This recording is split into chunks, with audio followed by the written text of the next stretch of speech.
ரிஷப ராசிக்கு பார்த்திங்கன்னா 2ஆம் இடம் புதன் வரார். புதன் அப்படிங்கிறது புதன் இன்ஃபர்மேஷன் சொல்லும், அறிவு சார்ந்து சொல்லும். புதனா 2 தன்மையை குறிக்கும். பொதுவாகவே இவங்களுக்கு ஆசிரியர் தன்மை ஒழிஞ்சிருக்கு. ஒரு ஆசிரியர் அந்த மாதிரி இதெல்லாம் ஒழிஞ்சிருக்கும். ஃபஸ்ட்டு இவங்களுக்கு ஒரு தொழில் கிடையாது, 2 தொழில் பண்ணக்கூடியது.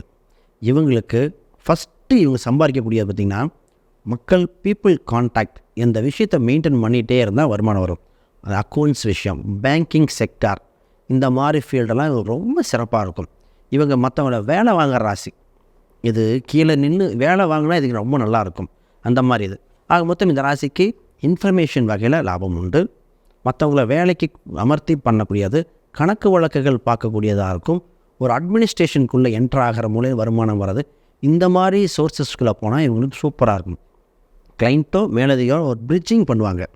அதெல்லாம் இந்த ராசி சூப்பராக பண்ணும். ஏன்னா ஸ்கில்டு பர்சன் இவங்கெல்லாம். இந்த டிசைனிங், இந்த சினிமா ஃபீல்டில் ஒரு சிலர்லாம் பண்ணும்போது என்ன பண்ணுவாங்கன்னா, இவங்களுக்கு பொதுவாகவே அந்த கலைத்துறை ஆர்வம் இருக்கும், க்ரியேட்டிவிட்டி வகையில் சோர்ஸஸ் இருக்கும். அப்போ எந்த தொழில் பண்ணாலும் நம்ம சொன்ன இந்த விஷயத்தை லைட்டாக இம்ப்ளிமெண்ட் பண்ணிட்டாங்கன்னா நிச்சயமாக ஹையஸ்ட்டு பேமெண்ட்டு போகிற நிறைய பேர் ரிஷபராசிங்க. ஹையஸ்ட்டு நாலேஜ் இருக்கிறவங்க ரிஷபராசி. இப்படி தான் இவங்க ப்ராசஸ் பை போகணும்.